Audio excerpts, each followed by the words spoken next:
Good evening बच्चों, कैसे हैं आप सभी लोग। आई होप सभी लोग बहुत अच्छे हैं, बहुत जम के तैयारी कर रहे हैं। आपके बोर्ड के एग्जाम की डेट डिसाइड होने वाली है। इस वीडियो के थ्रू मैं आप लोगों के लिए लेके आया हूं मैथ्स के सैम्पल पेपर सीरीज, जिसमें आपका पहला सैम्पल पेपर आपका इस वीडियो के साथ आ चुका है। दूसरी बात, अगर आपको इस सैम्पल पेपर की पीडीएफ चाहिए तो आपको लिंक में टेलीग्राम चैनल मिलेगा, फेसबुक पे जिज्ञासा एकेडमिक्स का ग्रुप मिलेगा या व्हाट्सएप का नंबर मिलेगा। आप डायरेक्टली मुझसे कांटेक्ट कर सकते हैं। अच्छे पढ़ने वाले बच्चों, आपके लिए सैम्पल पेपर रेडी है, राइट। तो जल्दी से इसे देखिए, सॉल्व करिए। और हाँ, आप इसे अपने लैंडस्केप मोड पे देखिएगा। हो सकता है आपको पोर्ट्रेट मोड पे इसकी वीडियो छोटी दिखाई दे, ठीक है। तो जल्दी से स्टार्ट करते हैं आपका पहला सैम्पल पेपर मैथ्स का। देखिए स्टूडेंट्स, आपका जो सेक्शन नंबर 1 है, ठीक है, उसके अंदर 16 क्वेश्चंस आएंगे आपके 1 मार्क के, जिसके अंदर आपको इंटरनल चॉइस गिवन होगी, ठीक है, इन बिटवीन द क्वेश्चंस। आप देख के क्वेश्चन करिएगा, ठीक है। पहला क्वेश्चन है आपका, 2 टैंकर हैं, ठीक है, 2 टैंकर हैं जिनकी कैपेसिटी है पेट्रोल की कितनी 850 लीटर और 680 लीटर दिखाई दे रहे हैं आपको स्क्रीन पे। आपको मैक्सिमम कैपेसिटी निकालनी है कंटेनर की, ठीक है। अब मैक्सिमम कैपेसिटी का मतलब क्या है स्टूडेंट, जहां भी आपका वर्ड मैक्सिमम दिखाई दे जाए, ग्रेटेस्ट दिखाई दे जाए, लार्जेस्ट दिखाई दे जाए, तो वहां पे यानी कि हमें एचसीएफ निकालना है स्टूडेंट्स। क्या निकालना है हमें? एचसीएफ। देखिए एचसीएफ कैसे निकलता है। देखिए स्टूडेंट, हमने इस्तेमाल किया है यूक्लिड डिवीजन लेमा। आप इसमें प्राइम फैक्टराइजेशन मेथड भी इस्तेमाल कर सकते हैं, ठीक है। आपको स्टूडेंट्स आता है यूक्लिड डिवीजन लेमा कैसे लगाते हैं। ऑल्दो ये जो आपका 2020 सिलेबस में कट चुका है, बट अगर आपको क्वेश्चन दिया है तो आपको इस्तेमाल करना ही होगा, ठीक है। सबसे पहले क्या करेंगे, जो छोटा नंबर उसे बाहर लिखेंगे, जो बड़ा नंबर है उसे अंदर लिखेंगे, उसे डिवाइड करेंगे। जो पहले वाले का डिवाइजर है यानी कि 680, वो अगले वाले के लिए डिविडेंड बन जाएगा बच्चे लोग, और जब उसे डिवाइड करेंगे तब वो कंप्लीटली डिवाइड हो जाएगा। ये हम ऐसे बार बार करते जाएंगे जब तक ये कंप्लीटली डिविजिबल नहीं हो जाता। और जब ये कंप्लीटली डिविजिबल हो जाता है आपका डिविडेंड, तो उस पे जो आपका डिवाइजर होगा वो आपका एचसीएफ कहलाया जाएगा, यानी कि स्टूडेंट 170। तो 170 is the HCF, that is the maximum capacity of the container, that is 170 litre. बोली बात बच्चों को समझ में आ रही है। क्वेश्चन नंबर 2 देखिए बच्चे लोग, find the value of k for which the quadratic equation has real and equal roots. यानी क्वाड्रेटिक इक्वेशन का क्वेश्चन है। अब आप लोगों को पता है रियल एंड इक्वल रूट्स कहाँ पे होते हैं। रियल एंड इक्वल रूट्स तब होते हैं जब डिस्क्रिमिनेंट की वैल्यू क्या होती है, 0। आपको डिस्क्रिमिनेंट का फॉर्मूला पता है बच्चे लोग, b² - 4ac। अब a, b और c की वैल्यू लिख लेंगे अगर आपको गलती नहीं करनी है तो, ठीक है। जब आप b² - 4ac = 0 रखेंगे तो आपकी k की वैल्यू बच्चे लोग आ जाएगी 24/25, जो कि आपकी स्क्रीन पे फ्लैश हो रही है, ठीक है बच्चे लोग। ये आपके 2 क्वेश्चन थे, ठीक है। Now start with question number 3, ठीक है। थर्ड क्वेश्चन आपका है बच्चे लोग, for what value of k the following pair of linear equations represent parallel lines. यानी कि स्टूडेंट लीनियर इक्वेशन का क्वेश्चन आ गया है। अब पैरेलल लाइंस कब होती हैं, जब आपके a1/a2 b1/b2 not equal to c1/c2 के रिलेशन में होते हैं। यानी a1/a2 इक्वल होता है b1/b2 के, नॉट इक्वल होता है c1/c2 के। तो यानी कि हमें निकालना है जब आपकी 2 लाइंस आपस में पैरेलल हैं तो k की वैल्यू क्या होगी। तो हम लोग क्या करेंगे student, a1/a2 equal to b1/b2 put करेंगे। a1/a2 का मतलब क्या है 4/2, b1/b2 का मतलब क्या है -6/k।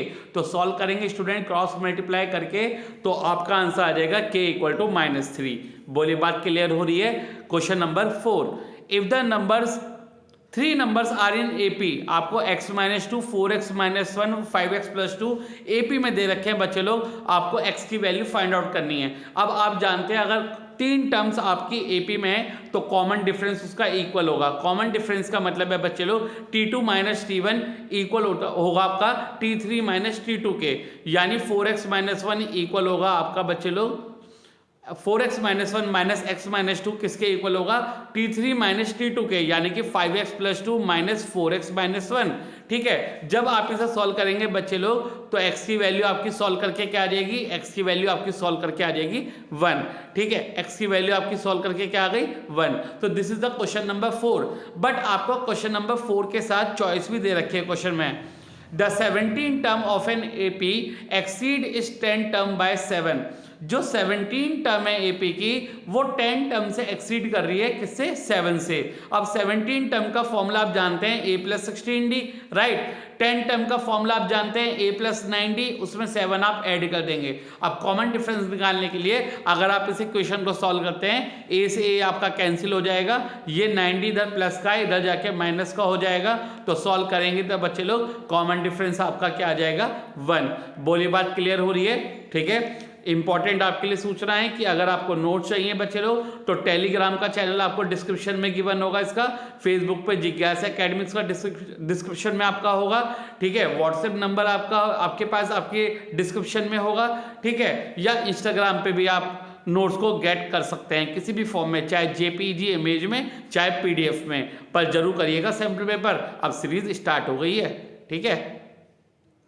नाउ बच्चे लोग question number 5, show that the system of equation is inconsistent. अब बच्चे लोग आपको पता है सिस्टम ऑफ इक्वेशन इनकंसिस्टेंट कब होती है? जब आपकी लाइंस कैसी होती है? पैरेलल होती हैं। लाइंस कैसी होती है बच्चे लोग? पैरेलल, यानी a1/a2 b1/b2 के इक्वल होता है, पर वो इक्वल नहीं होता c1/c2 के। जब आपकी कंडीशन सेटिस्फाई हो गई तो यानी दो इक्वेशन कैसी हैं बच्चे लोग? आपकी इनकंसिस्टेंट हैं। कैसी हैं दो इक्वेशन आपकी? इनकंसिस्टेंट। बोली बात सही है।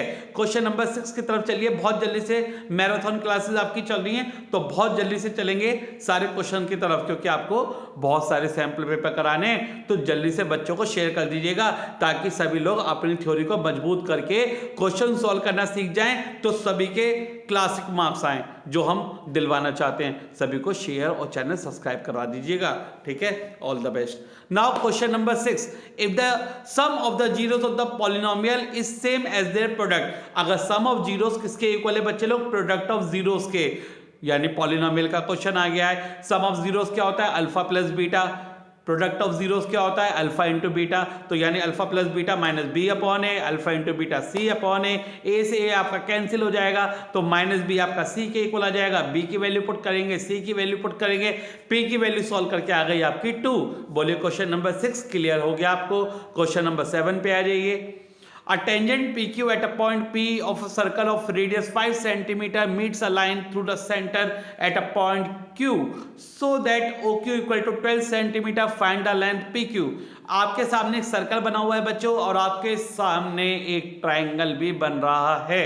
यानी आप जानते हो OP रेडियस है 5 सेंटीमीटर गिवन है, आपको जो OQ गिवन है वो 12 सेंटीमीटर गिवन है। अब आप जानते हैं टेंजेंट जो होती है वो रेडियस के परपेंडिकुलर होती है, तो आपके परपेंडिकुलर के सामने वाला क्या हो गया बच्चे लोग? हाइपोटेन्यूज, ठीक है। एंगल के सामने वाला क्या हो गया? आपका परपेंडिकुलर, ठीक। अब आपने यहाँ पे पाइथागोरस थ्योरम लगा दी, क्योंकि एक एंगल 90 डिग्री का हो गया। OQ का square is equal to OP का स्क्वायर प्लस PQ का स्क्वायर। जब आपने इसे पाइथागोरस लगा के बच्चे लोग सोल्व करा तो देखिए क्या आ गया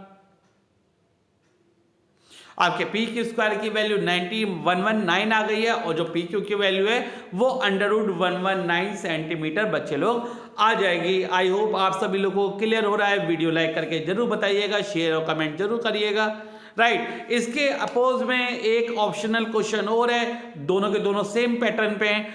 एक 80 एक टेंजेंट है बच्चे लोग, जिसकी हमें लेंथ नहीं पता है, और वो हमें लेंथ ऑफ 80 ही निकालनी है इस क्वेश्चन में। जहां आपको सेंटर O दे रखा है, एक्सटर्नल पॉइंट T दे रखा है, OT की वैल्यू दे रखी है 8 centimetre, angle OTA equal to 30 degree दे रखा है, आपको लेंथ निकालनी है 80 की। तो क्या इस्तेमाल करेंगे? ट्रिग्नोमेट्री इस्तेमाल करेंगे। आप जानते हैं बेस अपॉन हाइपोटेन्यूज क्या होता है? Cos theta, that is called x upon 8। तो कॉस थीटा होता है आपका बेस अपॉन हाइपोटेन्यूज, यानी कि x अपॉन 8, तो वो आ जाएगा आपका कॉस 30। कॉस 30 की वैल्यू आपको पता ही है √3/2 होता है x अपॉन 8। तो x सॉल्व करोगे तो आपका 4√3 सेंटीमीटर बच्चे लोग आ जाएगा। दोनों के दोनों पार्ट बहुत ईजी हैं। अगर किसी को ट्रिग्नोमेट्री में दिक्कत है तो इससे पहले वाला क्वेश्चन कर लीजिए, अदरवाइज ये तो आपका बिल्कुल सिंपल क्वेश्चन है ही। बोले क्लियर होता जा रहा है। चलिए नेक्स्ट क्वेश्चन की तरफ चलिए फिर। तो नाउ क्वेश्चन नंबर 8 बच्चे लोग, a circle is drawn touching the side of triangle ABC। ओहो, इतना easy question. A circle is drawn touching the side of triangle ABC at PQR. If AP plus BC equal to 13 centimeter, then find the perimeter of ABC. देखिए बच्चों लोग, एक triangle है आपका ABC, उसके अंदर एक सर्कल है पी क्यू आर, जो वर्टिसेस उसकी टच कर रही हैं सर्कल पे, ठीक है। आपको एपी प्लस बीसी गिवन है, बस आपको पेरीमीटर निकालना है ट्रायंगल एबीसी का। अब ट्रायंगल एबीसी का पेरीमीटर होता क्या है, AB plus BC plus AC, सभी लोग जानते हैं पेरीमीटर जो होता है वो लेंथ ऑफ बाउंड्री होता है, ठीक है। तो आप लोग पुट करेंगे। अब मैंने इसके सबकी जो साइड थी वो ओपन कर ली, यानी एबी को मैं लिख सकता हूं एपी प्लस पीबी, AC को लिख सकता हूं AQ प्लस QC, और BC को लिख सकता हूं BR प्लस RC। बोली बात क्लियर हो रही है, ठीक है। अब मैंने इन्हें ब्रेक कर लिया बच्चे। अब आपको पता है कि जो सर्कल की प्रॉपर्टी होती है, tangents drawn from external point of a circle are equal, तो यानी AP AQ के इक्वल होगी, BP BR के इक्वल होगी, और CR CQ के इक्वल होगी। ये मैंने पुट कर ली बच्चे लोग। देखिए मैंने आपको एक लाइन, दो लाइन और तीन लाइन से शो करके दिखा रखा है क्वेश्चन में कि कौन सी आपस में इक्वल है।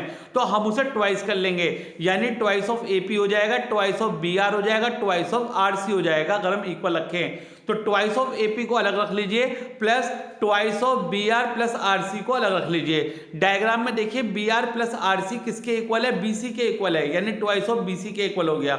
मैंने 2 बार कॉमन निकाला बच्चे लोग। जब मैंने 2 बार कॉमन निकाला तो AP प्लस BC बचा।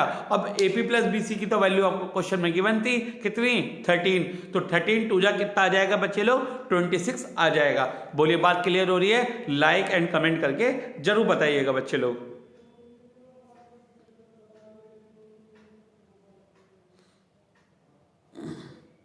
नाउ क्वेश्चन नंबर 9 आपके लिए, इतना इजी क्वेश्चन ट्राइंगल का है। अच्छा बहुत इजी है। तो देखिए in figure if DE parallel to BC, अगर DE पैरेलल है आपके BC के, समझ में आ गया होगा कौन सी थ्योरम लगनी है, थेल्स थ्योरम लगनी है। जब दो ट्राइंगल आपस में सिमिलर होते हैं तो आप जानते हैं AD upon DB equal to AE upon EC होता है, लेकिन यहां पे ट्राइंगल कौन से सिमिलर है आपके, ADE और ABC आपस में सिमिलर हैं। समझ में आ रही है? तो AD अपॉन AB किसके इक्वल होगा, DE अपॉन BC के, क्योंकि दो ट्राइंगल सिमिलर कौन कौन से हैं, ADE और ABC। आपको दिखाने की जरूरत नहीं है ट्राइंगल सिमिलर कैसे हुए हैं, ठीक है। तो अगर दो ट्राइंगल सिमिलर हैं तो थेल्स थ्योरम लगा सकते हो, AD upon AB is equal to DE upon BC। अब जो आपका AB है, AB कितने पार्ट में टूटा हुआ है, AD प्लस DB में। पुट करेंगे बच्चे लोग, 3 upon 3 plus 2 is equal to 4 upon x हो जाएगा, और 3 upon 5 is equal to 4 upon x हो जाएगा। अगर आप इसे सोल्व करेंगे क्रॉस मल्टीप्लाई करके तो 3x इक्वल टू 20 हो जाएगा, और x इक्वल टू 20 अपॉन 3 यानी कि 6.67 सेंटीमीटर बच्चे लोग हो जाएगा, ठीक है। मैं आपको बार बार कह रहा हूं, अगर आपको इसकी सॉफ्ट कॉपी चाहिए या हार्ड कॉपी चाहिए आपको, तो आप जिज्ञासा में कांटेक्ट कर सकते हैं, आपके टेलीग्राम चैनल पे कांटेक्ट कर सकते हैं, आप इसे व्हाट्सएप से भी ले सकते हैं मेरे, और फेसबुक जिज्ञासा एकेडमिक्स नाम का ग्रुप है, आप उसे ज्वाइन करिए, वहां से भी ले सकते हैं, कहीं से भी ले सकते हैं, बस जिज्ञासा से जुड़े रहिए मेरे साथ, ठीक है। सभी के लिए वीडियोस आती रहेंगी, और नेक्स्ट वीडियो आपकी 12th क्लास के लिए भी बच्चों आ रही है, तो 12th क्लास के लिए भी आप शेयर कर दीजिएगा, ठीक है। चलिए question number 10, for what value of k 3 is the root of the equation. अब आपसे पूछा है कि k की क्या वैल्यू निकालें कि 3 जो है इस इक्वेशन का रूट है, यानी x की वैल्यू है। तो हम x की वैल्यू अगर इसमें पुट कर देते हैं तो पूरी इक्वेशन आपकी 0 के इक्वल हो जाएगी। तो जब मैंने x की वैल्यू 3 पुट करा तो मेरी इक्वेशन आ गई 21 प्लस k इक्वल टू 0, यानी k की वैल्यू बच्चे लोग आ गई -21। इतना से इजी सा क्वेश्चन था। चलिए अगले क्वेश्चन की तरफ, 11 की तरफ। Now question number 11 is in the given figure P divides AB in what ratio। आपको ये बताना है, जो आपको फिगर दे रखी है P जो है वो AB को किस रेशियो में डिवाइड कर रही है। जरा ऊपर देखिए और जरा नीचे देखिए। ऊपर आपके 4 पार्ट में डिवाइड कर रही है और नीचे आपको 3 पार्ट में डिवाइड कर रही है। तो ये रेशियो क्या हो जाएगा बच्चे लोग, 4:3। क्या रेशियो हो जाएगा ये, 4:3। चले 12 की तरफ पक्का। चलिए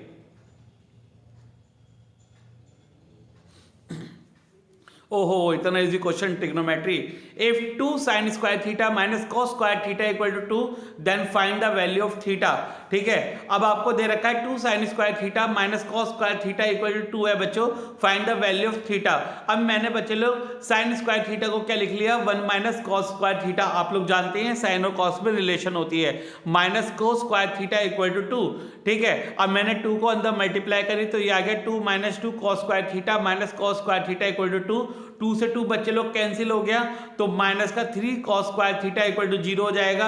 अब आपको पता ही है cos थीटा 0 कहाँ पे होता है, 90 डिग्री पे होता है, तो थीटा की वैल्यू यानी कि एंगल की वैल्यू बच्चे लोग कितने डिग्री आ जाएगी, 90 डिग्री आ जाएगी। आई होप आप लोगों को क्लियर हो गया होगा, थम्स अप कर देना अगर क्लियर हो जाए तो।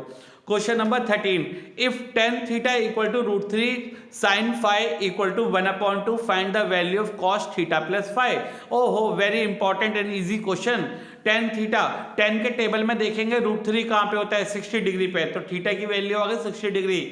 sin phi equal to 1/2, sine के टेबल में देखेंगे 1/2 कहाँ पे होता है, यानी कि 30 डिग्री पे, तो फाई की वैल्यू आ गई आपकी 30। थीटा प्लस फाई मिला के कितना हो गया 90, तो cos थीटा प्लस फाई यानी कि cos 90 की वैल्यू क्या होती है 0। तो आप लोगों के लिए बहुत इजी क्वेश्चन ये हो जाएगा। ठीक है, आगे चलिए जल्दी से।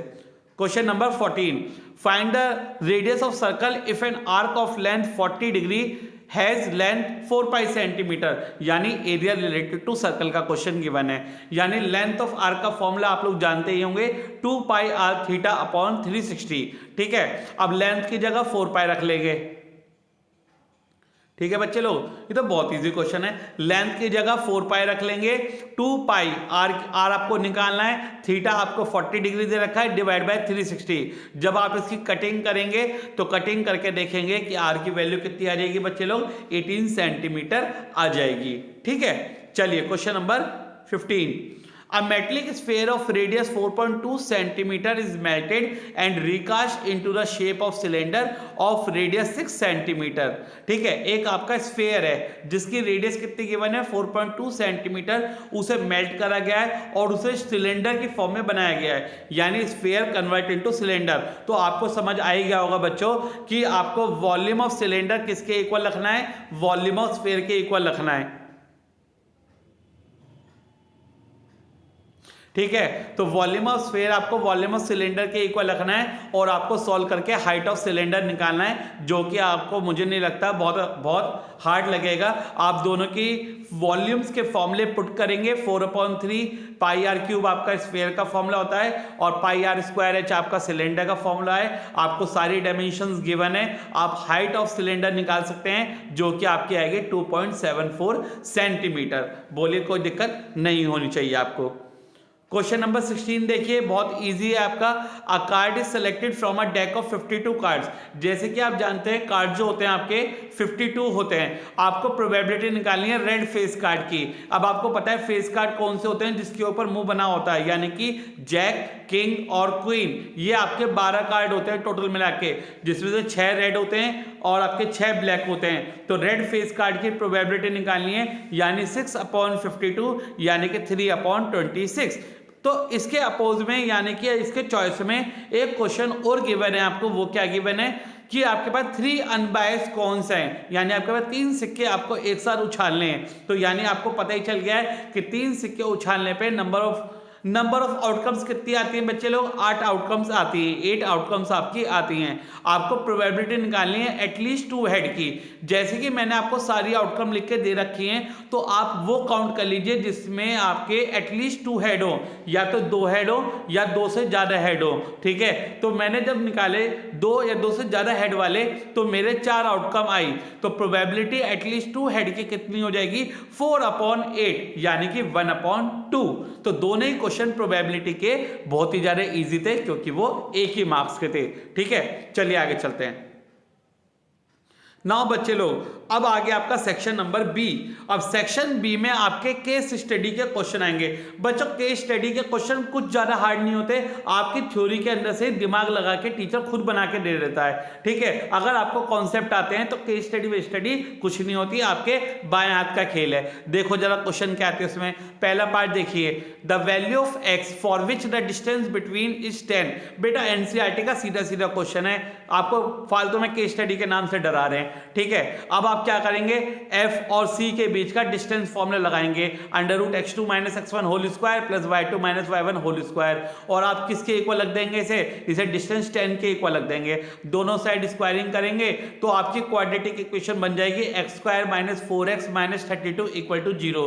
जब आप इसे सॉल्व करेंगे, जब बच्चे लोग आप इसे सॉल्व करेंगे तो आपके दो फैक्टर आएंगे मिडिल टर्म स्प्लिटिंग से, वो आएंगे आपके 8 और -4, ठीक है। अब डिस्टेंस तो आपका नेगेटिव होता नहीं है बच्चे लोग, तो आपका डिस्टेंस क्या आ जाएगा, x इक्वल टू 8 मीटर। बोली बात क्लियर हो रही है, तो आपका -4 आप क्या कर देंगे, निगलेक्ट कर देंगे, क्योंकि डिस्टेंस आपका पॉजिटिव होता है। था केस स्टडी का क्वेश्चन, सिंपल आपका एनसीईआरटी का क्वेश्चन था, कहां फंस रहे हो। दूसरा देखो, the mid point of the line segment joining the point E and B is. अब मिड पॉइंट का फॉर्मूला तो आप जानते हो, कोऑर्डिनेट ज्योमेट्री का x1 प्लस x2 अपॉन 2 और y1 प्लस y2 अपॉन 2, यानी 8 प्लस 11 अपॉन 2, 11 प्लस 15 अपॉन 2 कर लेना, 19 अपॉन 2 और 13 आपका आंसर आ गया। था कुछ क्वेश्चन में। अगला देखो, the distance between F and origin is. अब आपको ओरिजिन का फॉर्मूला पता ही है, under root x square plus y square, यानी कि 64 प्लस 36 रूट 100, तो आपका 10 आंसर आ जाएगा। कुछ था। Now the perimeter of the square E F G H where E F G H is. तो आपको पेरीमीटर निकालना है बच्चे लोग। पेरीमीटर का मतलब है चारों तरफ की डिस्टेंस निकालनी है, चारों तरफ की लेंथ निकालनी है स्क्वायर की। तो आप क्या करेंगे, ई एफ निकालेंगे, एफ जी निकालेंगे, जी एच निकालेंगे, ई एच निकालेंगे, चारों तरफ का डिस्टेंस निकालेंगे। डिस्टेंस फॉर्मूला सबको लगाना ही आता ही है, x2 minus x1 whole square plus y2 minus y1 whole square. पहले वाले को x1 y1 मान लो, दूसरे वाले को x2 y2 मान लो। फॉर्मूला लगाएंगे तो चारों तरफ के डिस्टेंस आ जाएंगे, चारों को प्लस कर लीजिए, बोले पेरीमीटर आ जाएगा आपका। कुछ लग रहा है कि स्टडी जैसा? कुछ भी नहीं है, इतने सिंपल क्वेश्चन हैं आपके, बच्चों को डरा रखा है फालतू में। ई देखिए, the coordinate of the point which divide the line segment joining A and D in the ratio 3:2 internally. अब जब इंटरनली डिवाइड करते हैं कोई लाइन दो रेशोज में, तो क्या फॉर्मूला लगता है, x is equal to mx2 plus nx1 upon m plus n and y is equal to my2 plus ny1 upon m plus n। Formula लगाएंगे, सेक्शन फॉर्मूला इंटरनली वाले में बीच में प्लस आता है, तो mx2 plus nx1 upon m plus n, my2 plus ny1 upon m plus n। Solve करेंगे, चुटकी बजाते ही आंसर, x की वैल्यू 2 आ जाएगी, y की वैल्यू 19 अपॉन 5 आ जाएगी। कुछ हार्ड था। क्वेश्चन नंबर 17 केस स्टडी कर रखी है, इतने इजी क्वेश्चन आते हैं वो भी बुक में से एनसीईआरटी के, ठीक है। केस स्टडी 2 देखिए, इतना इजी क्वेश्चन। देखिए बच्चे लोग, ये तो आपको थोड़ा थोड़ा मिक्स कर दिया है 10th और 9th वाला पॉलिनोमियल, ठीक है। इसमें क्या करा है, देखो आपको एक फिगर बना के दे रखी है। आपको पहले पार्ट में क्या पूछा है, the number of zeros of the polynomial F x is या पी एक्स इज। बच्चे लोग जितना एक्स एक्सिस को कट करेगी लाइन, उतने आपके नंबर ऑफ जीरोज होंगे। तो 1 और 3 पे कट कर रही है, तो यानी नंबर ऑफ जीरोज आपके 2 हो गए। The zeros of the polynomial are, zeros कौन कौन से होंगे पॉलिनोमियल के, एक तो 1 होगा और एक 3 होगा। 2 पे कट करिए ना, y वाला तो 0 है। The expression of the polynomial is, बेटा आपको पहले पॉलिनोमियल का क्या निकालनी है, इक्वेशन निकालनी है, ठीक है। मैंने आपको अपनी जब आपको चैप्टर पढ़ाया था तो मैंने आपको बताया था कि इक्वेशन क्या होती है, x square minus alpha plus beta x plus alpha into beta equal to 0। आप इसमें अल्फा और बीटा की वैल्यू, अल्फा की वैल्यू वही होती है जो जीरोस गिवन होती हैं, अल्फा की वैल्यू 1, बीटा की वैल्यू 3 पुट करेंगे बच्चे लोग, आपकी जो इक्वेशन है पॉलिनोमियल है वो आ जाएगा x square minus 4x plus 3 is equal to 0। क्या बताइए, कुछ भी हार्ड है? नहीं ना, तो फिर क्यों घबराते हो, हम हैं तो क्या गम है।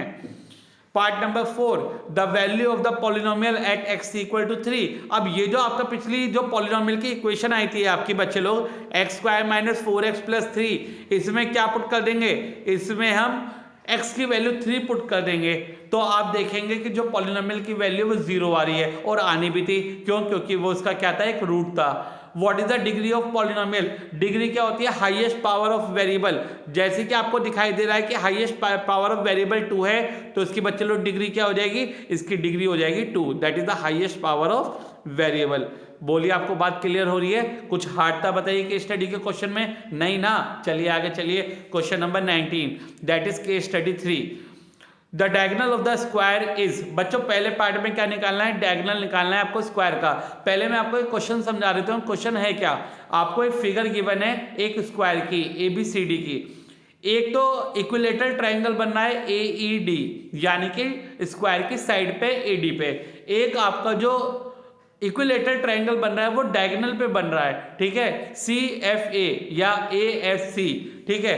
तो आपको इसके अकॉर्डिंग क्वेश्चन पूछे गए हैं। पहला क्या पूछा है question, the diagonal of the square. अब आपको पता ही है स्क्वायर की सारी साइड 8 सेंटीमीटर की होंगी, क्योंकि स्क्वायर की सारी साइड इक्वल होती हैं। अगर इसका डायगोनल निकालेंगे तो पाइथागोरस थ्योरम से निकल जाएगा और वो आपका 82 सेंटीमीटर बच्चे लोग आ जाएगा।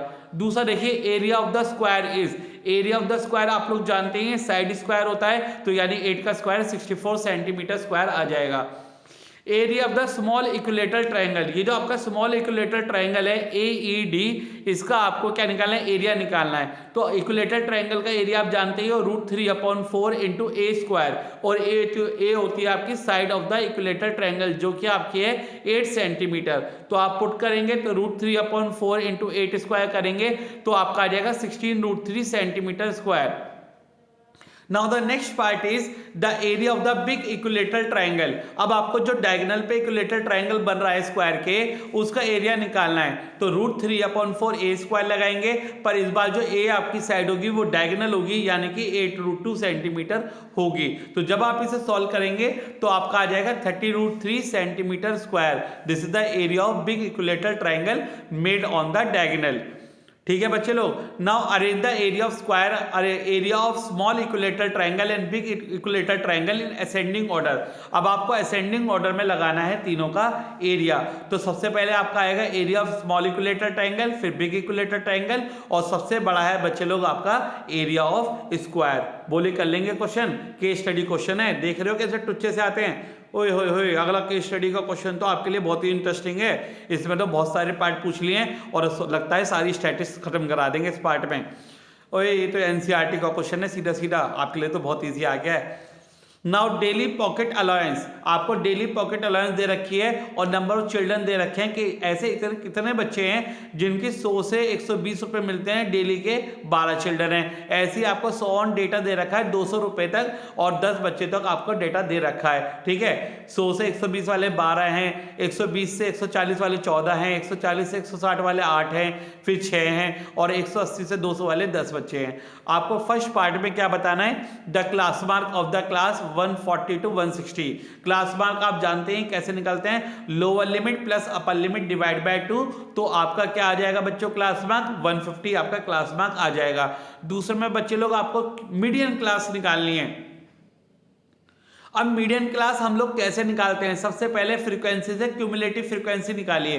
क्यूमुलेटिव फ्रीक्वेंसी कैसे निकालते हैं, डायगोनल में प्लस कर करके निकालते हैं। जैसे पहले 12 है, 12 में 14 प्लस करेंगे 26, 26 में 8 प्लस करेंगे 34, 34 में 6 प्लस करेंगे 40, 40 में 10 प्लस करेंगे 50।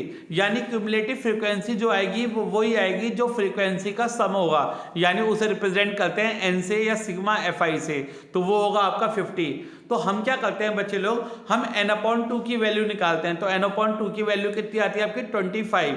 तो 25 देखो क्यूमुलेटिव फ्रीक्वेंसी में किससे पहले आ रहा है। अगर आपको मीडियन निकालना है तो उसके लिए आप देखो क्यूमुलेटिव फ्रीक्वेंसी कर्व में जो n/2 की वैल्यू है किससे पहले आ रही है, तो वो 26 से पहले आ रही है, तो वो हो जाएगी आपकी मीडियन क्लास। तो मीडियन क्लास आपकी हो जाएगी 120 से 140, ठीक है। Now the mean daily pocket allowance, अब आपको मीन निकालना है। तो मीन के लिए आपको क्लास इंटरवल गिवन है, आपको नंबर ऑफ चिल्ड्रन गिवन है, यानी कि फ्रीक्वेंसी। सबसे पहले हम क्या करते हैं, सबसे पहले हम xi की वैल्यू निकालते हैं, यानी कि क्लास मार्क निकालते हैं। क्लास मार्क बोलते हैं xi।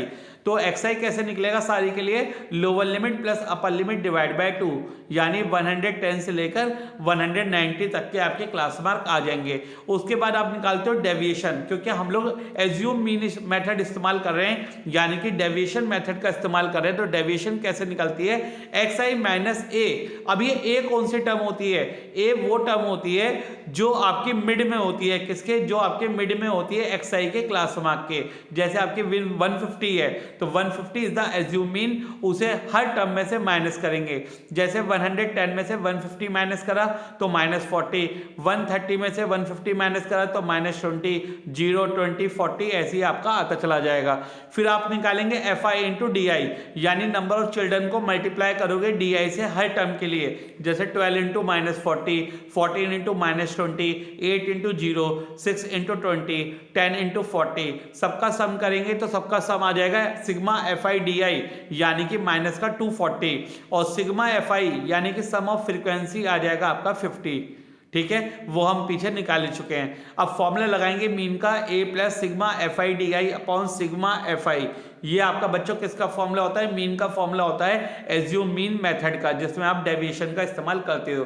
तो वो आ जाएगा आपका 150 प्लस माइनस 240 अपॉन 50। जब आप इसे सॉल्व करोगे तो 150 माइनस का 4.8 आपका आएगा, यानी कि आपको जो मीन आ जाएगा वो 145.2 आ जाएगा। बच्चे लोग मीन को रिप्रेजेंट करते हैं एक्स बार से। बोलिए सबको क्लियर है? चलिए आगे चलते हैं। लाइक एंड शेयर करके जरूर बताते रहिएगा कि आपको समझ आ रहा है नहीं आ रहा है, मुझे भी मोटिवेशन मिलेगा। इसके बाद मैं आपको तभी तो नया सैंपल पेपर लाऊंगा जब आपको मजा आएगा, राइट? तो जल्दी से लाइक जरूर कर दीजिएगा और शेयर कर दीजिएगा 5 जनों को। Now the upper limit of the model class. अब आपको अपर लिमिट बतानी है मॉडल क्लास की, यानी मुझे सबसे पहले मॉडल क्लास देखनी होगी। बच्चे लोग मॉडल क्लास कौन सी होती है? मॉडल क्लास वो होती है जिसकी सबसे ज्यादा फ्रीक्वेंसी होती है। अब जैसे आपको दिखाई दे रहा है कि सबसे ज्यादा फ्रीक्वेंसी किसकी है? 120 से 140 वाले की है, 120 से 140 वाले की है। तो अपर लिमिट कौन सी हो गई मॉडल क्लास की? 140 हो गई। ठीक है, now the model daily pocket allowance. अब आपको मोड निकालना है पॉकेट अलाउंस का। आपको पता ही है मॉडल क्लास कौन सी होती है जिसकी सबसे ज्यादा फ्रीक्वेंसी होती है, वो आपकी मॉडल क्लास हो गई। अब पहले मैंने क्या काम करा है? पहले मैंने सारी जो टर्म्स हैं वो लिख ली जो इस्तेमाल होनी है, यानी एल लोअर लिमिट 120, यानी F1 वो फ्रीक्वेंसी होती है जो मॉडल क्लास पे होती है, वो होती है 14। F0 कौन सी फ्रीक्वेंसी होती है? जो एक ऊपर वाली होती है यानी कि 12। F2 कौन सी फ्रीक्वेंसी होती है? जो एक नीचे वाली होती है यानी कि 8। H कैसे निकालते हैं? That is class size. Class size कैसे निकलता है? Upper limit minus lower limit, यानी 120 माइनस 100 यानी कि 20। जब मैंने इन सारी वैल्यूज को पुट करा तो F1 माइनस F0 यानी कि 14 माइनस 12 डिवाइड बाई 2F1 यानी 2 इंटू 14 माइनस 12 माइनस 8 इंटू 20 यानी कि H। इसकी वैल्यू सॉल्व करी बच्चों तो ये मेरी वैल्यू कितनी आई? ये मेरी वैल्यू आ गई,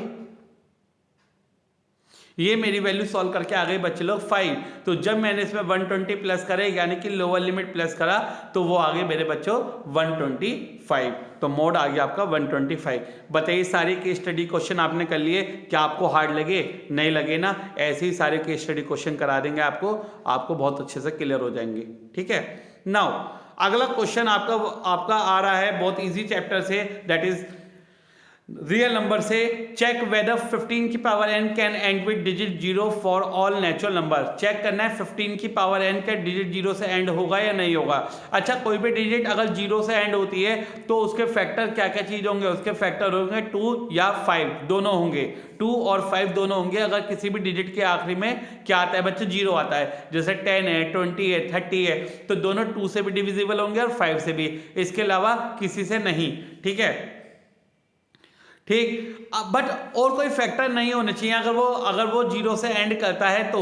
ठीक, अगर जैसे हमने 15 के फैक्टर देखे क्या क्या आ रहे हैं 3 और 5, तो 15 की पावर n यानी आप कितनी भी बार उसे मल्टीप्लाई कर लो 15 15 15 15 15, तो कभी उसके एंड में 0 नहीं आएगा क्योंकि उसके 2 और 5 फैक्टर होने चाहिए थे बस, तो वो लेकिन होते नहीं है यहाँ पे, इसलिए 15 की पावर n कभी 0 से एंड नहीं करेगा। कैसे लिखना है पेपर में वो मैंने आपकी स्क्रीन पे लिख दिया है, आप उसे देखिए अच्छे से और पेपर में लिख के आइए। अब इसकी जगह आपका 12 की पावर n आ जाए तो उसके फैक्टर हो जाएंगे 3 इंटू 4, 6 की पावर n हो जाए तो उसके फैक्टर हो जाएंगे 2 इंटू 3। तो इस तरीके से आपका किसी की भी पावर n आए तो आप क्वेश्चन कर सकते हैं। ठीक है, नाउ क्वेश्चन नंबर 22 बच्चे लोग आपके लिए बहुत खास है। ये आपको 4 टर्म दे रखी हैं ABCD मान लीजिए इन्हें, ठीक है, जो कि पैरेललोग्राम के वर्टिसेस हैं, यानी कि पैरेललोग्राम के चारों कोनों हैं और एक तरफ से लेके चलेंगे। अगर आप मुझसे पूछते हैं कि सर हम A कौन सा लें, B कौन सा लें, एक तरफ से लेते चलिए और पूरे के पूरे चारों के चारों लिख लीजिए ABCD। ठीक, अब ABCD आपने चारों लिख लिए हैं, ठीक है, वो वर्टिसेस थे किसके? पैरेललोग्राम के। x और y की वैल्यू आपको निकालनी है।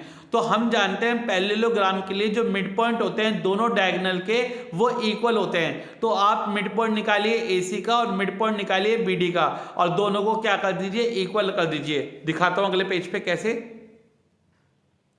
तो आपने मिड पॉइंट निकाला बच्चे लोग AC का और मिड पॉइंट निकाला BD का, तो x वाला x के इक्वल रखिए, y वाला y के इक्वल रखिए और सॉल्व कर लीजिए। x की वैल्यू आ जाएगी 6 और y की वैल्यू आ जाएगी 3। तो पैरेललोग्राम के लिए जो डायगोनल के मिड पॉइंट होते हैं वो आपस में इक्वल होते हैं। ठीक है, now next, find a quadratic polynomial whose zeros are, यानी कि जीरोज दे रखे हैं क्वाड्रेटिक पॉलिनोमियल के, अल्फा दे रखा है 3 प्लस रूट 5, बीटा दे रखा है 3 माइनस रूट 5। पहले वही सम ऑफ जीरोज निकालेंगे, अल्फा प्लस बीटा तो वो आ जाएगा आपका 6, प्रोडक्ट ऑफ जीरोज निकालेंगे a plus B into A minus B, यानी कि A square minus B square, तो वो चलो वो आ जाएगा आपका 4। तो क्वाड्रेटिक पॉलिनोमियल की इक्वेशन क्या होती है, x square minus alpha plus beta x plus alpha into beta equal to 0। तो आप इसे अगर पुट करेंगे अल्फा प्लस बीटा की वैल्यू और अल्फा इंटू बीटा की वैल्यू, तो आपकी क्वाड्रेटिक पॉलिनोमियल आ जाएगी x square minus 6x plus 4 equal to 0। I hope आप लोगों को बिल्कुल समझ में आ गया होगा। क्वेश्चन नंबर 14 देख लीजिए बहुत जल्दी से। Draw a pair of tangent to a circle of radius 3 centimetre which are inclined to each other at an angle of 60 degree. Very easy question है बच्चे लोग ये। तो आपका सबसे पहले एक सर्कल बनाएंगे जो कि रेडियस 3 सेंटीमीटर का होगा, जिसका सेंटर आपका O होगा। ठीक है, 3 सेंटीमीटर नापेंगे और बना देंगे सर्कल 3 सेंटीमीटर का। ठीक है, उसके बाद क्या करेंगे, एक पॉइंट S लेंगे सर्कल पे, ठीक है, जो कि सर्कमफ्रेंस पे होगा और उसे एक्सटेंड कर देंगे P तक। ठीक, जस्ट ड्राइव कि OS जो डिस्टेंस है आपका OP के इक्वल होगा, यानी अगर ये 3 है तो ये भी आपका 3 होगा, यानी टोटल डिस्टेंस OP जो है वो आपका 6 सेंटीमीटर बच्चे लोग हो जाएगा। बात क्लियर हो रही है? तो जो मिड पॉइंट होगा OP का वो S हो जाएगा। ठीक है, यानी टोटल 6 सेंटीमीटर, तो 3 इधर की और 3 इधर की। उसके बाद क्या करेंगे, हम OS की रेडियस लेंगे और सेंटर रखेंगे S पे, एक सर्कल खींच देंगे। ठीक है, बात समझ में आ रही है? OS की रेडियस लेंगे यानी 3 सेंटीमीटर लेंगे और S पॉइंट को सेंटर मान के क्या बना देंगे, एक सर्कल बना देंगे। ठीक है, बात समझ में आ रही है? तो जो वो पॉइंट इंटरसेक्ट करेगा वो किस पॉइंट पे इंटरसेक्ट करेगा, at point Q and R। At point Q and R क्या करेगा, वो इंटरसेक्ट करेगा। PQ और PR को हम क्या कर देंगे, ज्वाइन कर देंगे, वो आपकी टेंजेंट ऑफ सर्कल बच्चे लोग हो जाएगी। ठीक है, चलिए आगे चलते हैं।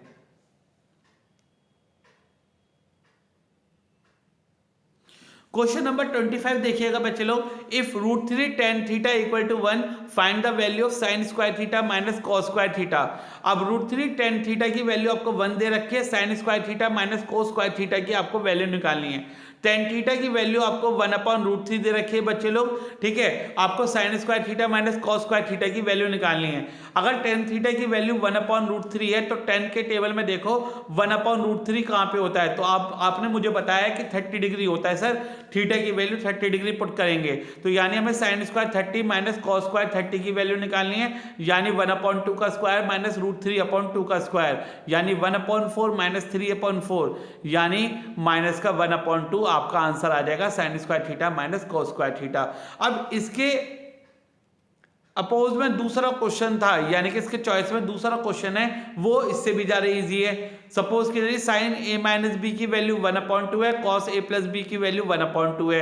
तो दोनों ही आप जानते हो कि साइन a माइनस बी 1/2 कहाँ पे होता है, साइन 30 पे। तो a माइनस बी की वैल्यू आ गई 30, a प्लस बी की वैल्यू आ गई 60। दोनों को एलिमिनेशन से सॉल्व करा, b से b गया, 2a की वैल्यू आ गई 90, तो a की वैल्यू आ गई 45। किसी भी इक्वेशन में पुट करके b की वैल्यू निकाल सकते हो, तो b की वैल्यू आ गई आपकी 15 डिग्री। समझ में आ गए बच्चे लोग? नेक्स्ट क्वेश्चन में चलिए। Prove that parallelogram circumscribing a circle is a rhombus. ओहो, इतना इजी क्वेश्चन। चलिए देखिए, तो बहुत इजी है। देखिएगा बच्चे लोग, ये आपको एक पैरेललोग्राम दिखा रखा है ABCD। इसके अंदर एक सर्कल है आपका PQR और S, जो सेंटर पॉइंट दे रहा है आपको O। ठीक, आपको प्रूव करना है ABCD क्या है, एक रोम्बस है। तो रोम्बस के लिए क्या होगा बच्चे लोग, सारी साइड क्या होंगी, इक्वल होंगी। रोम्बस की सारी साइड इक्वल होती है, डायगोनल इक्वल नहीं होता है।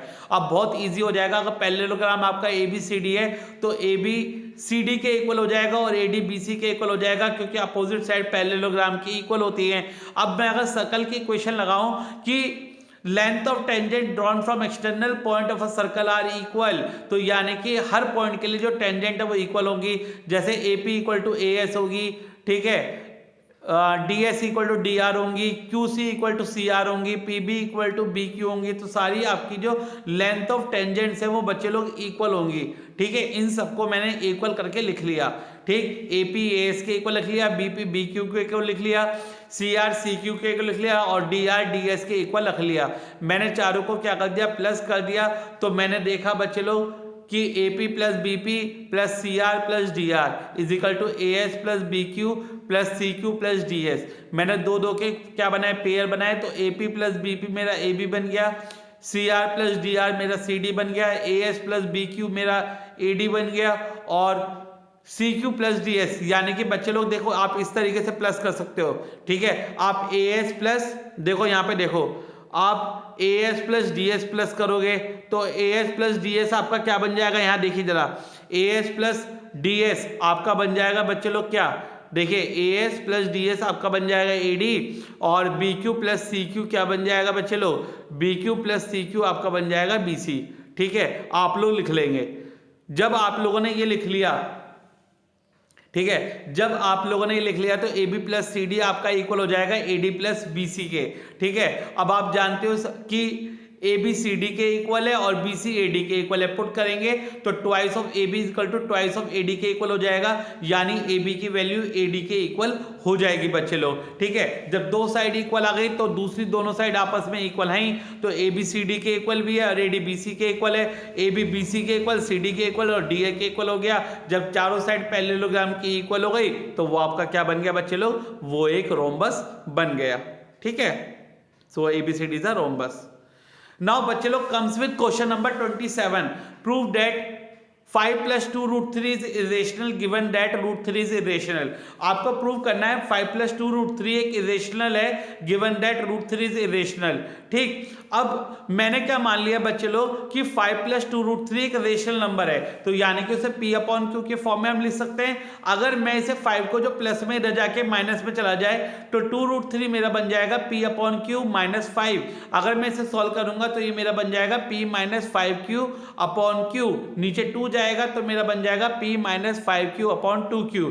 अब जैसे कि आपको दे रखा है रूट 3 इरेशनल नंबर है, तो आपका P minus 5Q upon 2Q भी आपका एक इरेशनल नंबर है। सो हमारी अजम्पशन गलत हो गई, यानी कि हमने जो आपका क्या करा था, हमने जो लेट करा था क्या कि 5 प्लस 2 रूट 3 एक रेशनल नंबर है, तो हमारी अजम्पशन गलत हो गई। तो आपका क्या, आपका 5 प्लस 2 रूट 3 एक इरेशनल नंबर है। आप इस सेंटेंस को पूरा कर लेंगे, अवर अजम्पशन इज रॉन्ग। सो ये मैंने आप लोगों के लिए छोड़ दिया है कि एक लाइन तो बेटा लोग आप लोग भी लिख सकते हो मेरे लिए। क्या लिखोगे, our assumption is wrong, so 5 plus 2 root 3 is irrational, ठीक है। Now question number 28, if 2 is the root of the equation. अब 2 क्या है बच्चे लोग, एक इक्वेशन का रूट है, तो यानी कि हम x की जगह 2 पुट कर सकते हैं, और जब x की जगह 2 पुट करेंगे x square plus kx plus 12 में, तो आपकी k की वैल्यू सॉल्व करके आ गई बच्चे लोग -8, ठीक है। k की वैल्यू सॉल्व करके क्या आ गई -8। उसके बाद आपको क्या दे रखा है, जो इक्वेशन है x square plus kx plus q equal to 0 has equal roots. अब इक्वल रूट्स कब होते हैं, पहली बात तो आप यहाँ पे k की वैल्यू पुट कर दीजिए -8, तो इक्वेशन बन जाएगी x square minus 8x plus q। अब रूट्स जब इक्वल है तो डिस्क्रिमिनेंट की वैल्यू क्या हो जाएगी बच्चे लोग, डिस्क्रिमिनेंट की वैल्यू हो जाएगी 0। जब डिस्क्रिमिनेंट की वैल्यू 0 हो गई तो मैंने बच्चे लोग इसे सॉल्व करा, डिस्क्रिमिनेंट की वैल्यू 0 के बाद मैंने इसे सॉल्व करा, ठीक है। डिस्क्रिमिनेंट की वैल्यू क्या हो गई आपकी 0।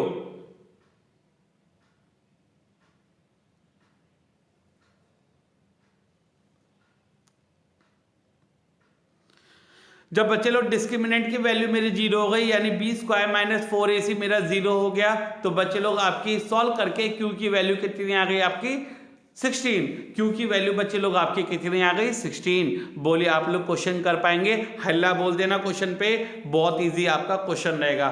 इसके चॉइस में बच्चे लोग दूसरा क्वेश्चन भी है, root x upon 1 minus x plus root 1 minus x upon x is equal to 13 upon 16। ये आपका दूसरा क्वेश्चन गिवन है इसके चॉइस में, बहुत इजी है बच्चे लोग। Root x upon 1 minus x को मैंने क्या लेट कर लिया y, तो मेरी इक्वेशन क्या बनेगी y plus 1 upon y is equal to 13 upon 16। जब मैं इसे सॉल्व करूंगा y एलसीएम लेके, तो मेरा बन जाएगा y square plus 1 is equal to 13 upon 6, ठीक है। क्रॉस मल्टीप्लाई करेंगे तो 6y square plus 6 is equal to 13y। आपकी क्वाड्रेटिक इक्वेशन बन गई है, तो आपके फैक्टर क्या क्या आ जाएंगे बच्चे 9 और 4y, ठीक है। आप सॉल्व करेंगे फैक्टराइजेशन मेथड से, जब आप फैक्टराइजेशन मेथड से सॉल्व करेंगे तो y की वैल्यू आ जाएगी आपकी 2 अपॉन 3 और 3 अपॉन 2। तो अभी ये आपकी y की वैल्यू आई है, अब आपको x की वैल्यू निकालनी है। तो यानी root x upon 1 minus x को आपने y रख रखा था, पहले 2/3 पुट करेंगे, दोनों साइड क्या करेंगे, जब दोनों साइड आप स्क्वायरिंग करेंगे तो 9x, जब आप दोनों साइड स्क्वायरिंग करेंगे तो x upon 1 minus x is equal to 4/9 आ जाएगा। क्रॉस मल्टीप्लाई करेंगे तो 9x is equal to 4 minus 4x आ जाएगा, यानी कि यह आ जाएगा आपका 13x इक्वल टू 4, यानी कि x इक्वल टू 4/13। ठीक है बच्चे लोग। इसके बाद फिर से हम root x upon 1 minus x को 3/2 पुट करेंगे इस बार, तो हमारी x की वैल्यू सॉल्व करके क्या आ जाएगी बच्चे लोग, 9/13 आपकी x की वैल्यू आ जाएगी। आई होप आप ये दोनों क्वेश्चन चॉइस वाले कर सकते हैं क्वेश्चन नंबर 28 में। अब क्वेश्चन नंबर 29 देखिए बहुत ध्यान से। Find the area of the shaded region when a circular arc of radius 6 cm has been drawn with vertex O of an equilateral triangle OAB of side 12 cm as center। आपको क्या दे रखा है बच्चे लोग, आपको क्या रखा है कि आपको क्या करना है, आपको शेडेड रीजन का एरिया निकालना है। यानी कि आपको एक तो सर्कल दे रखा है और एक इक्विलेटरल ट्रायंगल दे रखा है जिसकी साइड है 12 सेंटीमीटर। ठीक है, पर आप एक चीज देखिए, अगर मैं सर्कल का एरिया लगाता हूं प्लस इक्विलेटरल ट्रायंगल का एरिया लगाता हूं तो ये जो मेरा बीच वाला पोर्शन है, यानी जो सेक्टर है मेरा छोटा सा ओप है, ये मेरा सर्कल के अंदर इंक्लूड हो चुका है, तो मुझे एरिया ऑफ सेक्टर माइनस करना पड़ेगा। तो यानी कि जो आपका एरिया आएगा वो आएगा area of circle plus area of equilateral triangle minus area of sector. तीनों के फॉर्मूले मेरे ख्याल से आप लोगों को आते होंगे। एरिया ऑफ सर्कल निकालेंगे पाई आर स्क्वायर से, रेडियस है 6 सेंटीमीटर, तो आपका एरिया ऑफ सर्कल आ जाएगा। एरिया ऑफ इक्विलेटरल ट्रायंगल लगाएंगे √3/4 इंटू ए स्क्वायर यानी कि 12 का स्क्वायर, तो आपका एरिया ऑफ इक्विलेटरल ट्रायंगल आ जाएगा 36√3 centimetre square. Area of sector जो आपको माइनस करना है, आप जानते हो एरिया ऑफ सेक्टर का फॉर्मूला पाई आर स्क्वायर θ/360। अब क्योंकि इक्विलेटरल ट्रायंगल है, तीनों साइड इक्वल हैं, तो आपका जो सेक्टर का एंगल होगा वो 60 डिग्री होगा, तो आपका जो एरिया ऑफ सेक्टर आएगा वो आएगा 132/7 सेंटीमीटर स्क्वायर। अब तो शेडेड रीजन का एरिया निकालना आप लोगों के लिए बहुत ही आसान है। सर्कल के एरिया में इक्विलेटरल ट्रायंगल का एरिया प्लस करिए और सेक्टर का एरिया माइनस कर दीजिए। ठीक है बच्चे लोग, तो शेडेड रीजन का एरिया निकालने के लिए सर्कल के एरिया में इक्विलेटरल ट्रायंगल का एरिया प्लस करेंगे और सेक्टर का एरिया माइनस कर देंगे, तो आपका सॉल्व करके आ जाएगा 156.54 सेंटीमीटर स्क्वायर। बोलिए बात आपको क्लियर हो रही है? लाइक करके जरूर बताइएगा वीडियो को। Now the question number 30. The perpendicular from A on side BC of triangle ABC intersect BC at D such that DB is equal to 3CD. Prove that 2AB square is equal to 2AC square plus BC square। अरे इतने easy question आते हैं paper में, तो बहुत easy है बच्चे लोग। तो आप क्या करेंगे, सबसे पहले मीडियन ड्रॉ करेंगे AD। ठीक है, उसके बाद आप लोगों ने यानी कि हाइट भी बोल सकते हैं, तो आप हाइट ड्रॉ करेंगे AD, यानी परपेंडिकुलर होगी 90 डिग्री पे होगी। ठीक, अब आपको बच्चे लोग, क्योंकि अगर मीडियन हो जाती तो वो सेंटर पे होती, तो सेंटर पे नहीं है, सिर्फ हाइट है आपकी। तो गिवन है आपको ट्रायंगल ABC जिसमें आपका AD परपेंडिकुलर है BC के, और DB की वैल्यू आपको गिवन है 3CD। ठीक, प्रूव आपको पता ही है 2AB square is equal to 2AC square plus BC square आपको प्रूव करना है। ठीक, अब उसके बाद प्रूफ कैसे करेंगे, जैसे कि हम जानते हैं CD प्लस DB BC के इक्वल है, तो यहाँ से CD और DB की वैल्यू दे रखी है आपको 3CD के, तो यानी 4CD हो जाएगा BC, तो CD की वैल्यू हो जाएगी BC/4। अगर CD की वैल्यू हो गई BC/4 तो BD कितना बचा, 3BC/4। तो यानी हमने CD और DB दोनों के दोनों किस टर्म्स में निकाल ली, BC के टर्म्स में हमने निकाल ली। उसके बाद दोनों ट्रायंगल लेंगे, पहले ACD लेंगे और ABD लेंगे, या ADC ले लो या ADB ले लो, एक ही बात है। तो हम क्या करेंगे बच्चे लोग, हम पाइथागोरस थ्योरम लगाएंगे अलग अलग ट्रायंगल में, पहले ADC में लगाएंगे फिर ADB में लगाएंगे। तो हाइपोटेन्यूज का square is equal to perpendicular का स्क्वायर प्लस बेस का स्क्वायर लगाएंगे दोनों ट्रायंगल में। लेकिन DC की जगह मैं क्या पुट कर दूंगा, BC/4 पुट कर दूंगा, तो BC²/16 आ जाएगा। और अगर मैं ADB लगाता हूं तो उसमें मैं DB की जगह क्या पुट कर दूंगा, 3BC/4 यानी कि 9BC²/16 मेरा बन जाता है। मैं सेकंड को सब्ट्रैक्ट करूंगा फर्स्ट में, ठीक है, फर्स्ट से सब्ट्रैक्ट करूंगा, सेकंड को सब्ट्रैक्ट करूंगा फर्स्ट में से, तो मेरा क्या बचेगा, देखो AC² minus AB² is equal to BC²/16 minus 9BC²/16। Solve करेंगे इसे, तो AC² माइनस AB² की वैल्यू आ जाएगी आपकी -BC²/2।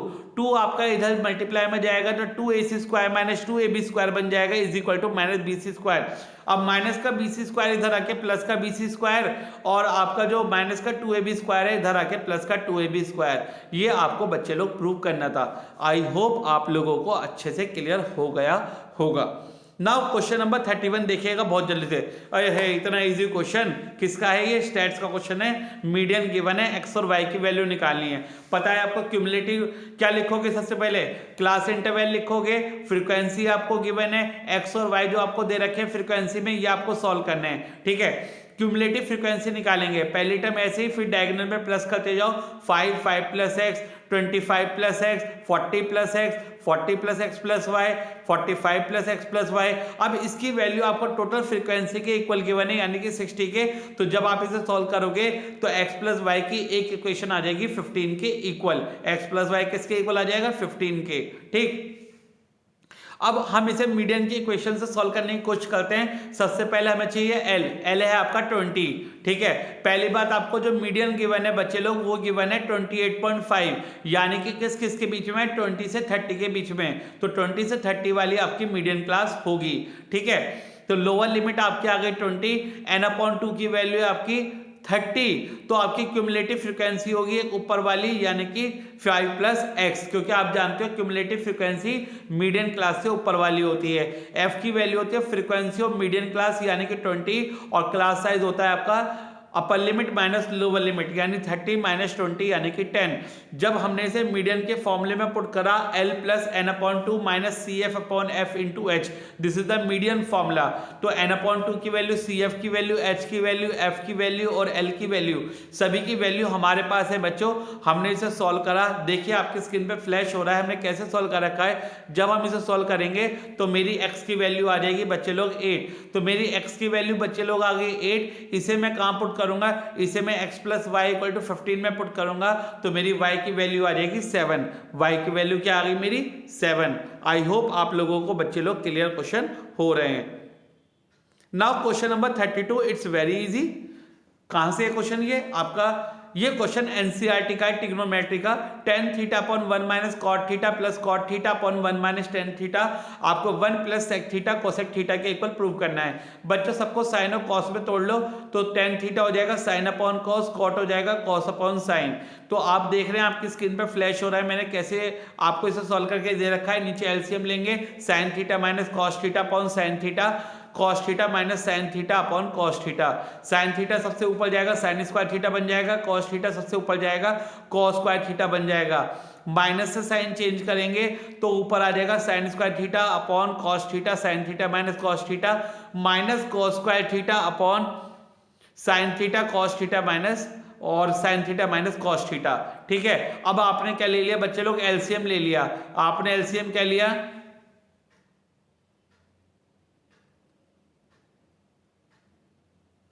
क्या लिया बच्चे लोग, आपने एलसीएम लिया बच्चे लोग, cos θ sin θ minus cos θ into sine theta, आपने एलसीएम लिया तो ऊपर बन जाएगा बच्चे लोग sin³ θ minus cos³ θ, sin³ θ minus cos³ θ आपका एलसीएम। ठीक है, आपका ऊपर sin³ θ माइनस cos³ θ बन जाएगा जब आप एलसीएम लेंगे। तो a³ माइनस b³ की आइडेंटिटी आप ऊपर लगाएंगे तो a³ माइनस b³ क्या होता है आपका, a minus B, a² plus b² plus ab। ठीक है, ये आपका a³ माइनस b³ की आइडेंटिटी होती है जो कि आपने क्लास 9th में पढ़ा है। ठीक, तो a माइनस बी से नीचे वाला a माइनस बी यानी कि sin θ माइनस cos θ से sin θ माइनस cos θ आपका कट जाएगा, ऊपर क्या बचेगा sin² θ प्लस cos² θ आपका 1 होता है, plus sin θ cos θ upon sin θ cos θ आपका आ जाएगा। ठीक, तो sin θ cos θ को आप अलग अलग डिवाइड करोगे तो 1 upon sin θ cos θ plus sin θ upon cos θ आप लोग लिखोगे, sin θ cos θ से sin θ cos θ आपका कैंसिल हो जाएगा। 1 अपॉन sin θ होता है आपका cosec θ, 1 अपॉन cos θ होता है आपका cot θ और sec θ प्लस 1 जो कि आपका RHS के इक्वल आ जाएगा। और यही आपको बच्चों प्रूव करना था, 1 plus sec θ into cosec θ, right. 1 upon sin θ आपका cosec θ होता है, 1 अपॉन cos θ आपका sec θ होता है और प्लस 1 आपका RHS के इक्वल आ जाएगा। ठीक है बच्चे लोग, बात क्लियर हो रही है। ठीक है, आगे चलते हैं। नाउ क्वेश्चन नंबर 33, देखिए क्वेश्चन नंबर 33 क्या है, find the model height of the student. बच्चे लोग सीधा सीधा क्वेश्चन है, आपको मोड निकालना है। आपको हाइट गिवन है सेंटीमीटर में 160 से 162, 163 से 165, 166 से 168, 169 से 171 और 172 से 174। अब आपको एक चीज नोट करनी होगी इसमें कि इसमें जो पहले वाले की अपर लिमिट है, जो दूसरे वाले की लोअर लिमिट है, वो सेम नहीं है। तो आपको क्या करना होगा, आपको पहले की लिमिट सेम करनी होगी। आप क्या करेंगे, जैसे आपका 1 का डिफरेंस है 162 और 163 में, तो आप 0.5 माइनस कर लेंगे और 0.5 प्लस कर लेंगे अपने क्लास इंटरवल बनाने में। देखिए किस तरीके से करेंगे, as you see on the screen. अब हाइट क्या हो गई आपकी 159.5 से 162.5, 162.5 से 165.5 एंड सो ऑन आपकी 174.5 तक ही जाएगी। आपने फ्रीक्वेंसी लिख ली। अब आपको पता है मॉडल हाइट निकालने के लिए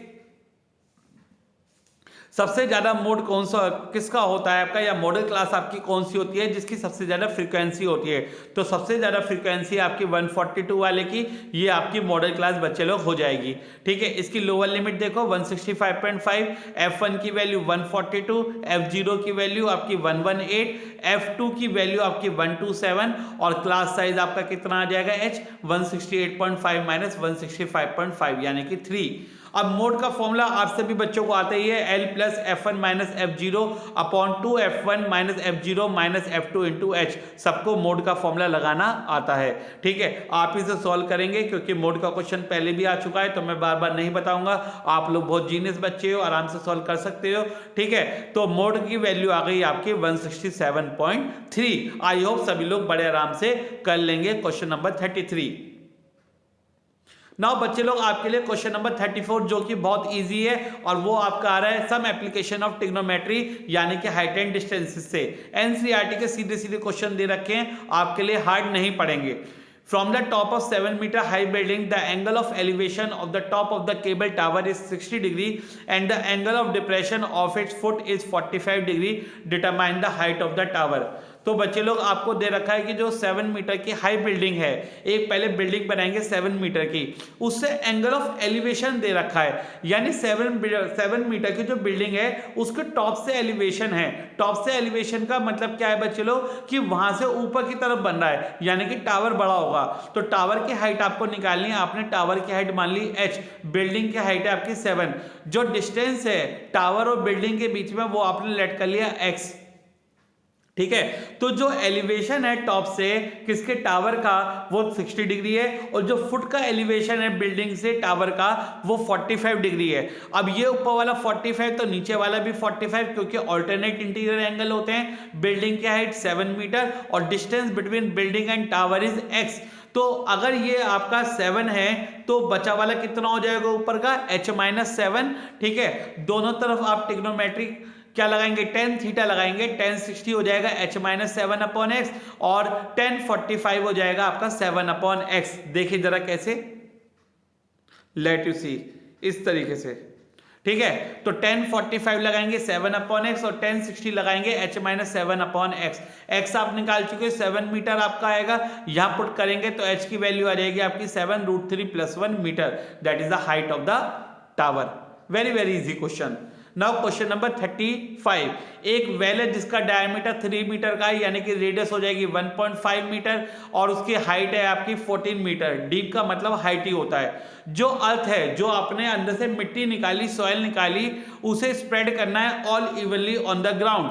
ठीक है, जो आपका एक ग्राउंड है उस पर आपको स्प्रेड करना है, और उसे किस फॉर्म में बनाना है, एक सर्कुलर रिंग की फॉर्म में बनाना है। सर्कुलर रिंग का मतलब क्या है कि बाहर वाले के एरिया में से अंदर वाले का एरिया माइनस होगा तो आपका रिंग का एरिया आ जाएगा, और आपको एम्बैकमेंट बनाना है, यानी कि सिलेंड्रिकल फॉर्म में बनाना है, घुमाव वाला। इस तरीके से तुमने देखा होगा एक घुमाव वाला एम्बैकमेंट होता है, वो सिलेंड्रिकल फॉर्म में होता है, पर ऊपर से सर्कुलर क्रॉस सेक्शन होता है, पर वो सिलेंड्रिकल दिखाई देता है। ठीक है, तो यानी कि आप किसके इक्वल होगा वॉल्यूम, इसका outer cylinder minus inner cylinder के इक्वल होगा। ठीक है। तो सबसे पहले वॉल्यूम ऑफ सिलेंड्रिकल वेल, तो आप जानते हो जो एक वेल होती है वो सिलेंड्रिकल फॉर्म में होती है, तो उसका अगर वॉल्यूम निकालोगे तो पाई आर स्क्वायर एस से निकाल लोगे। अब क्योंकि ये बाद में कैंसिल आउट होने वाले हैं तो अपना आंसर को पाई में रखना, पाई आर स्क्वायर यानी कि 1.5 इंटू 1.5 इंटू एच 14 सेंटीमीटर या मीटर में हम पुट करेंगे तो आपका जो वॉल्यूम ऑफ सिलेंड्रिकल वेल है वो आ जाएगा 31.5 पाई सेंटीमीटर और मीटर क्यूब। ठीक, अब वॉल्यूम ऑफ एम्बैंकमेंट कितना है आपका, इनर रेडियस आपको दे रखी है 1.5, अगर आउटर रेडियस आपको निकालनी है तो विड्थ जो है वो आपको 4 मीटर की विड्थ दे रखी है, तो आपकी जो आउटर रेडियस है वो 5.5 मीटर हो जाएगी 4 प्लस करके 1.5 में। अगर आप वॉल्यूम ऑफ सिलेंड्रिकल एम्बैंकमेंट निकालेंगे तो वो हो जाएगा outer volume minus inner volume, यानी pi capital R square h minus pi small r square h. ठीक, पाई एच कॉमन लेंगे तो अंदर बचेगा R square minus r square. मैंने क्या लगा दिया, मैंने दोनों का एरिया का स्क्वायर, मैंने दोनों के रेडियस का स्क्वायर लगाया तो मेरा आ गया पाई एच 28 मीटर क्यूब। ठीक, दोनों की वॉल्यूम आपस में इक्वल होंगी तो दोनों की वॉल्यूम को आपस में इक्वल पुट करिए तो 31.5 पाई इक्वल टू 28 एच पाई, पाई से पाई जाएगा तो एच की वैल्यू आ जाएगी आपकी 31.5 डिवाइड बाई 28, तो वो आपकी हाइट ऑफ द एम्बैंकमेंट कितनी आ जाएगी 1.125 मीटर आपकी हाइट आ जाएगी। बोली बात क्लियर है आप लोगों को? बिल्कुल। चलें अगले क्वेश्चन पे। Now the very last question for the paper, that is question number 36। ये आपका कहां से आ गया, तो बहुत इजी क्वेश्चन है। 2 women and 6 men can together finish an embroidery work in 4 days while 3 women and 6 men can finish it in 3 days. Find the time taken by the one woman to finish the work alone, also that taken by the one man alone. बहुत easy question है, linear equation का आप लोगों के लिए। आप लोगों को पता है अगर मैं एक वुमेन का वर्क मान लूँ कि x डेज में फिनिश होता है, अगर एक मैन का वर्क मान लूँ y डेज में फिनिश होता है, अगर मैं एक वुमेन के एक दिन का काम निकालूं तो 1/x, एक मैन के एक दिन का काम निकालूं तो 1/y, तो 2 वुमेन का हो जाएगा 2/x plus 5/y equal to 1/4। ऐसे ही मैं दूसरी इक्वेशन बनाऊंगा एक दिन की, एक वुमेन के एक दिन के 3/x plus 6/y is equal to 1/3। ठीक है, अब तो लीनियर इक्वेशन आपको बहुत आराम से सॉल्व करनी आती है। क्या देखिए, 1/x को u लेट कर लीजिए, 1/y को v लेट कर लीजिए, तो इक्वेशन बनेगी 2u plus 5v equal to 1/4, 3u plus 6v equal to 1/3। Cross multiply करेंगे तो 8u plus 20v equal to 1 हो जाएगा और 9u plus 18v equal to 1 हो जाएगा।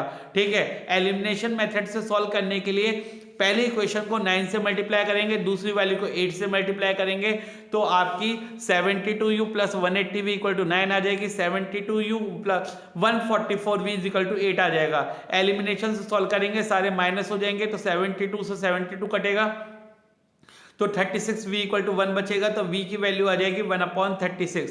ठीक है, आप इसे फर्स्ट इक्वेशन में पुट करोगे अपनी ऊपर वाली में 8u plus 20v equal to 1 वाली में, तो यहां से सॉल्व करके आपकी u की वैल्यू 1/18 आ जाएगी। ठीक है, आप लोगों को एलसीएम लेना आता है। ठीक है, तो v की वैल्यू आ गई 1/36 और u की वैल्यू आ गई 1/18। लेकिन आप लोगों को पता है मैंने v को किसके इक्वल रख रखा था, 1/y के, और x को किसके इक्वल रख रखा था, बोलिए 1/u के। ठीक, तो x की वैल्यू आ जाएगी 1/u यानी कि 18 डेज और y की वैल्यू आ जाएगी आपकी उल्टी करके यानी कि 36 डेज। तो आपका जो वर्क कंप्लीट होगा, जो एक मैन कंप्लीट करेगा वो आपका 36 डेज में कंप्लीट करेगा और जो वुमेन कंप्लीट करेगी आपकी वो 18 डेज में वर्क कंप्लीट करेगी बच्चे लोग। तो ये थे आपके 36 क्वेश्चन जो कि सैंपल पेपर के क्वेश्चन थे आप लोगों के लिए।